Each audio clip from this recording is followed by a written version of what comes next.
이제 신명기라고 하는 말은 계명을 자세히 설명하는 책 그런 뜻입니다. 이게 요단 저쪽 숲에서 이야기했다 그랬습니다. 여기 3절에 보면은 40째 해 11째 달 그 달 첫째 날 40년 11월 1일이다. 모세가 40에 그 이집트에서 미디안 광야로 도망쳤죠. 그리고 거기서 80세의 부름을 받고 이제 120세가 된 겁니다. 120세. 예. 40년이 지난 출애굽한 지 40년이 지난 때에 3절에 되었으니까 모세가 120세에 하나님이 데려갔으니까 모세가 마지막으로 한 말씀입니다. 유언과도 같은 그, 것인데 이제 40년 동안 하나님이 자기들이 무슨 일을 했는가 그걸 돌아보면서 교훈을 삼고자 한 길입니다. 자, 호렙산에서 세일산을 떠나 그 가데스 바네아까지 열 하루 길이다 그랬습니다. 호렙산이라고 하는 것은 이제 신의 산입니다. 신의 산. 예. 그 6절에 보면은 우리 하나님이 이 호렙산에서 우리에게 말씀하여 이르시기를 너희가 이 산에 거주한 지 오래니 방향을 돌려 행진하여 이 산에 거주한 지 오래다. 이스라엘이 호렙산에 도착한 것은 출애굽 1년이 지나서 셋째 달 3월 1년 지난 3월 15일입니다. 그곳을 떠난 것은 이제 출애굽 2년 2월 10일입니다. 호렙산 시내산 주변에 거류한 그 머문 것이 약 한 1년 정도 된다는 거죠. 1년 정도. 그 1년 동안 하나님이 그들에게 율법을 주시고 성막을 세우게 하시고 예배와 제사 의식을 그 만들게 하시고 그걸 다 끝난 후에 이제 떠나가라 그렇게 명령한 겁니다. 가나안 땅을 정복하러 가라 그랬습니다. 그냥 하나님과의 관계를 다 정립한 후에 이제 세상을 정복하러 떠나는 겁니다.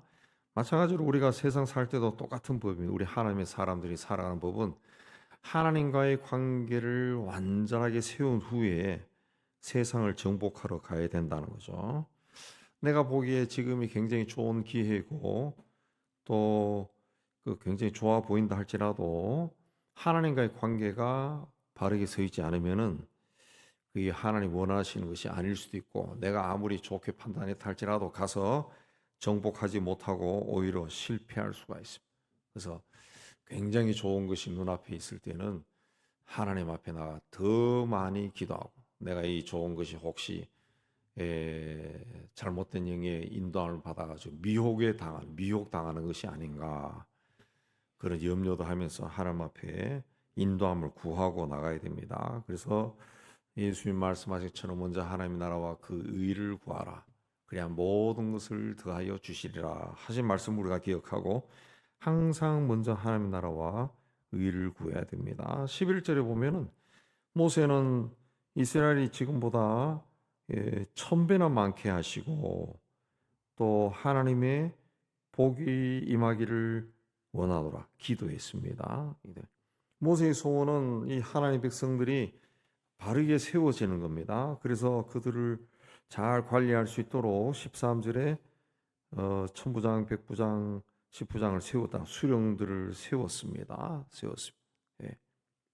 그렇게 해서 9절에 보면은 나는 홀로 너희 짐을 질 수 없도다. 같이 짐을 지도록 그렇게 한 겁니다. 그리고 모세는 16, 17절에 보면은 그 재판을 할 일이 생겼을 때는 공정히 판결하라. 쌍방간에 16절. 빈부귀천 외모를 보지 말고 사람을 두려워하지 말고 공의롭게 하라. 그랬습니다. 수천 년 전에 나오는 하나님의 말씀인데 오늘 지금 이 시대까지 적용이 되는 거죠. 오늘 우리 시대도 얼마나 이 공의가 사라지고 외모와 귀천과 사람을 두려워하며 재판을 하는지 모르겠습니다. 여론에 떠밀려 하지 말라 그랬습니다. 이런 삶을 살아야 된다 그랬습니다. 또 19절에 보면은 모세가 호렙산을 떠나 크고 두려운 광야를 지나왔다. 그랬습니다. 호렙산에서 시내산에서 그 시나이 반도가 있는 그 지대는 그냥 광야 지대입니다. 돌과 모래와 큰 바위 덩어리가 있는 그런 불모지입니다. 거기서 불어오는 모래바람은 사람이 견디기가 힘든 곳입니다.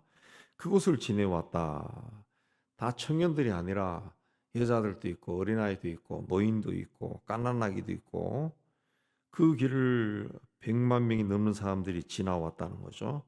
사실상 불가능한 일인데 하나님의 인도하심을 따라 가지고 왔다는 거죠. 그래서 20절에도 하나님께서 우리에게 주신 아모리 산지에 너희가 이르렀나니, 그래서 하나님이 인도하셨다는 거죠. 하나님 인도하셨다. 그래서 그 하나님이 주신 땅에 이르렀을 때 하나님이 말씀하신 대로 21절에 올라가서 차지하라, 두려워하지 말라, 주저하지 말라 그랬습니다. 올라가서 차지하라 그랬습니다. 이제 도착했으니까 올라가서 정복하라는 거예요. 정복하라. 정복하는 일에 주저하지 말라 그랬습니다. 하나님이 주신 것은, 축복은 주저하거나 너무 많이 생각하면은 얻을 수가 없어요. 얻을 수가.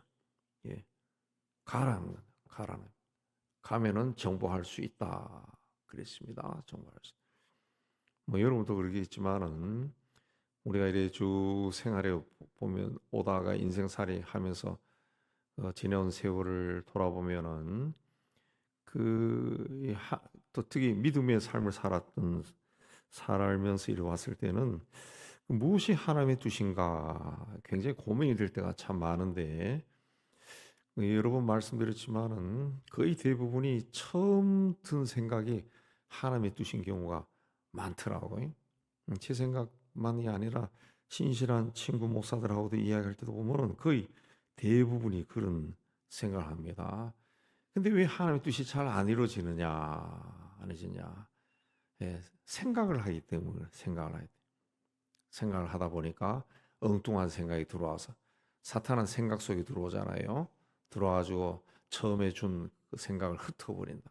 그러면은 인간적인 계산에 들어가서 막 계산하다 보면은 거의 대부분이 안 합니다. 주저하고 안 하고 하나님의 뜻이 아닐지도 몰라 그런다. 처음에 생각이 들었을 때 해야 됩니다. 해야 돼. 거의 좀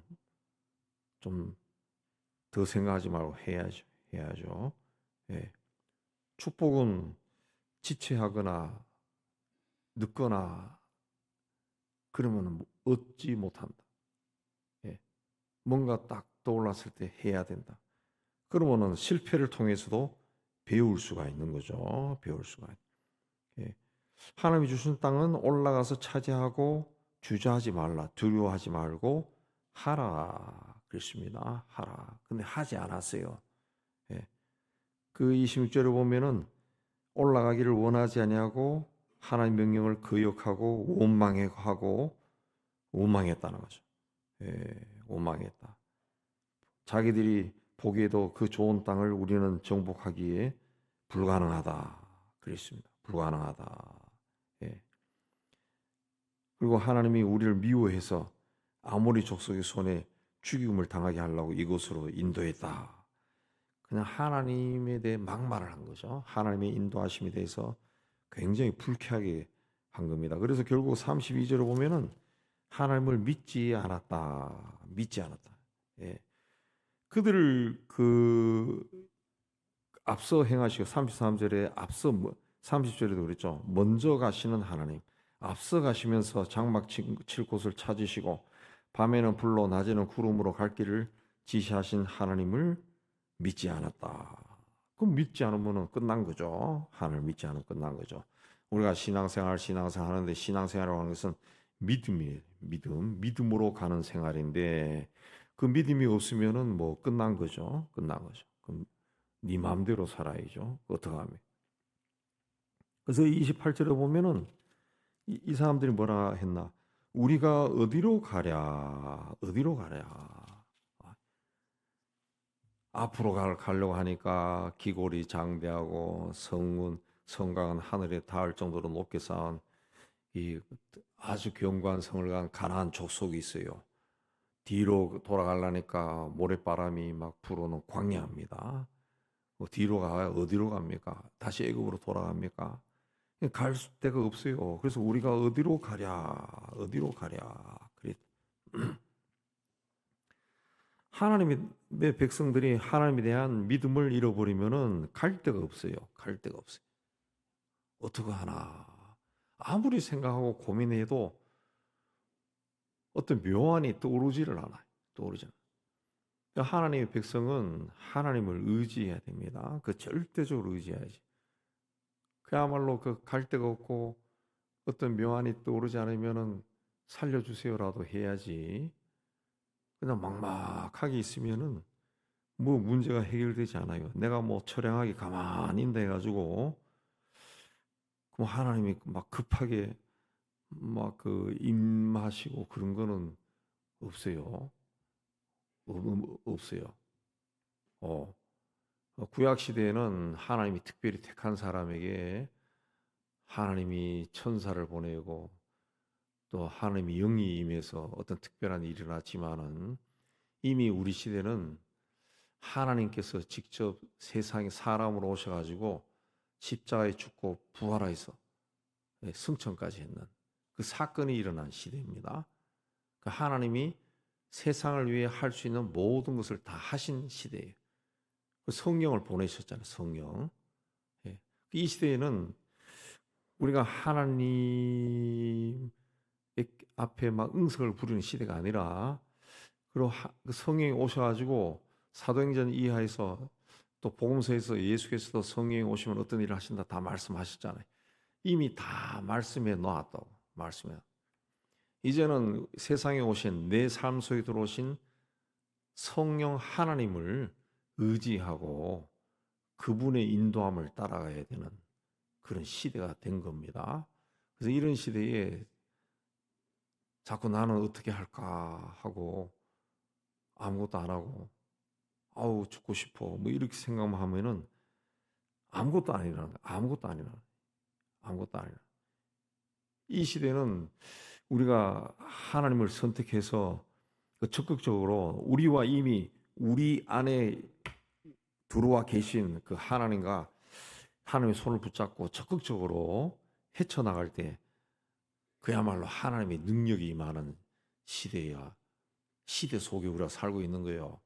그 하나님의 능력, 성령의 권능 아래서 우리가 살게 되는 그런 시대에 있는 겁니다. 이런 시대에 자꾸 우리가 어떻게 갈까 고민하는 것은 그 믿음의 삶이 아니고 아무것도 안 일어납니다. 아무것도 안 일어나요. 여러분 해보겠겠지만 무슨 큰일이 있다 그러면 아유 어떡하나 하고 아무리 고민해봤자 하나님의 역사는 일어나지 않는다. 아무것도 일어나지 않아. 예. 적극적으로 살려주세요 하고 붙들고 뭐 곡괭이를 가지고 땅을 파든지 아니면 뛰어다니든지 사람을 만나든지 하나님 도와주세요. 이렇게 할 때 우리와 함께 하신 성령께서 우리의 발걸음을 재촉해 하시고 갈 길로 가게 하고 그런 거지. 방에 들어박혀 가지고 아무것도 하지 않고 아우 되는 것도 없어. 그럼 아무것도 안 일어나요. 아무것도 안 일어납니다. 하나님의 말씀 약속을 절대로 그 포기해서는 안 된다는 거죠. 34절에 여호와께서 너희 말소리를 들으시고 노하사 맹세하여 이르시되 35절에 이 악한 세대 사람 중에서 내가 약속한 좋은 땅을 볼 자는 하나도 없다. 광야에서 다 죽을 것이다. 예. 갈렙은 온전히 여호와께 순종하였은즉 볼 것이고 그가 밟은 땅을 내가 그와 그 자손에게 주리라. 여호수아와 갈렙은 그 하나님께 순종했다. 이 순종이 뭡니까? 하나님이 약속하신 땅을 하나님이 주신다고 믿는 게 순종이죠. 예, 순종하는. 그걸 볼 것이요. 순종하는. 그러니까 하나님이 주신 땅이다. 그게 아무리 견고한 성이라 할지라도 하나님이 주셨다. 아유 너무 좋네. 이렇게 생각하는 사람이 있고 이 나머지 10지파는 아이고 우리가 저걸 어떻게 들어가? 우리는 불가능해. 그럼 안 되는 거죠. 안 되는 거죠. 예. 좋은 땅을 볼 자는 하나도 없을 것이다. 그러나 갈렙은 볼 것이다. 왜? 긍정적인 사람이었으니까. 그가 밟은 땅, 밟는 땅. 갈렙도 그 땅에 들어가 밟아야 돼요. 정복해야 된다. 갈렙은. 그래서 갈렙이 얼마나 적극적인 사람이냐, 하나님의 이 약속에 대해 얼마나 믿음이 철저하냐 하면은 뒤로 넘어가면은 갈렙이 그 이스라엘 지파들에게 그 땅을 분배할 때 나는 산지를 주세요. 그러잖아요. 산지를 주세요. 내가 정복해 버리겠다. 그러니까 그거는 이제 그 사람이 그 하나님이 자신과 함께하는 역사가 많았다는 것을 증명하는 거죠. 내가 하나님 믿고 하니까 되더라 이거지. 그 나는 산지 주세요. 산지를 주세요. 그런 말을 한 겁니다. 한 겁니다. 결국 38년 동안 이 방황하는 광야를 방황하는 세월을 쓴 겁니다. 근데 이 말을 들으니까 갑자기 막 너무너무 아쉬운 생각이 들어요. 너희들은 이거 다 죽을 것이다. 예. 그러니까 41절에 가면은 우리가 하나님께 범죄했습니다. 아이고 우리가 잘못했습니다. 그래가지고 우리 올라가서 싸울게요 하고 막 덤벼든 겁니다. 근데 이미 하나님은 다 결정을 내려버린 겁니다. 그 42절에 너희 올라가지 마, 싸우지 마. 내가 너희 중에 있지 아니할 거야. 너희는 패한다 그러죠. 난 이미 너희들과 함께 안 할 거야. 그냥 싸우지 마, 올라가지 마. 너 패한다, 망한다 그랬죠. 이미 떠나가 버린 겁니다. 이미 떠나. 예. 그 우리 시대에도 똑같은 거예요. 똑같은 거예요. 우리 성령 하나님이 우리와 함께 하신다고 약속했는데 자꾸 그 하나님 임마누엘 오신 하나님과 동행하지 아니하고 자꾸 세상적인 방법으로 해결하려고 욕게 쓰고 좁게 쓰고 이렇게 하면은 결국 하나님이 떠나갑니다. 떠나가 버린 거예요. 떠나가 버린. 안 떠나는 것이 아니라 진짜 떠나가 버린다고. 왜? 하나님은 죄와 함께 하지 않습니다. 독생자를 죽일 정도로 죄를 싫어해요. 우리 마음속에 자꾸 세상 죄된 생각들 담고서 세상적인 계획을 가지고 이렇게 하고 저렇게 하고 하나님이 이것 좀 해주세요. 저것 좀 해주세요. 아무리 그걸 40일 금식을 하고 외쳐도 안 이루어진다고. 오히려 하나님이 빨리 떠난다. 빨리 떠난다. 네. 우리가 이 믿음을 좀 이 정직한 믿음을 가져야 됩니다. 정직하게. 하나님 떠나갑니다. 성경의 말씀은 해도 되고 안 해도 되고 그런 게 아니라 하나님 떠나간 거예요. 떠나가. 분명히 하죠. 하나님은 나를 사랑하는 자를 내가 사랑할 것이고 나에게 가까이 하는 자를 내가 가까이 한다. 그랬습니다. 그런데 이 사람들이 들어갔다 올라갔다가 다 죽어버린 거예요. 산지로 올라가서 아모리 족속이 막 쳐서 세일산에서 호르마까지 쫓아오면서 다 죽여버렸다. 그래서 돌아와 통곡을 했다. 그래서 하나님이 어떻게 했어요? 45절에 듣지도 않았다는 거예요. 기도 기울이지 않았다는 거죠. 예. 와서 막 울고불고 해도 하나님의 백성이에요. 듣지를 않았다는 거죠. 하나님의 자녀들이에요. 듣지 않았다. 왜? 하지 말라는 대로 했으니까 하나님 들을 필요가 없죠. 예. 우리가 자식을 낳아 키울 때도 똑같죠. 하지 말라고 하는데 그 길로 가면 안 된다 하는데 그 길로 가가지고 코피 터지면은 부모가 어떻게 하겠어요? 아이고 참 저 녀석 어떡하나 그러죠. 신앙은 주님께 순종하는 겁니다. 순종은 내 생각을 버리고 주님의 뜻을 따르는 겁니다. 따르는 거예요. 그게 순종입니다. 순종이. 하나님의 복은 순종하는 사람에게 주는 겁니다. 순종하는 사람. 예수께서도 세상의 성자 하나님이지만은 성부 하나님의 뜻에 순종한 거예요. 아버지 뜻이 이루어지기를 원하나이다. 거기서 그 하나님이 그러자 그의 이름을 높여서 세상 모든 자들 하여금 그 앞에 무릎을 꿇게 했다. 그렇죠. 순종이 복입니다. 순종. 구약이나 신약이나 그 하나님의 약속을 믿고 앞을 향해 발걸음을 내딛는 자에게 하나님은 복을 주심, 약속의 땅을 주시는 겁니다. 이제 우리 이 시대에 살아가는 우리는 이미 하나님이 다 이루어 놓으신 십자가의 죽음과 부활과 승천과 성령 강림으로 다 이루어 놓으신 정말 우리는 은혜의 시대, 축복의 시대를 살고 있습니다. 하나님이 나와 함께 하시는 시대. 이거는 구약 시대는 감히 상상도 할 수 없는 거고 지금 또 구약 시대에 머물러 있는 유대인들은 상상을 할 수 없는 일. 그게 우리가 하고 있다. 하나님이 나와 함께하는 시대. 이 하나님의 인도를 믿고 기도할 때에도 정말 믿음으로 기도하고 담대하게 하나님 앞에 서시는 그런 은혜를 누리시기를 주의 이름으로 축복합니다.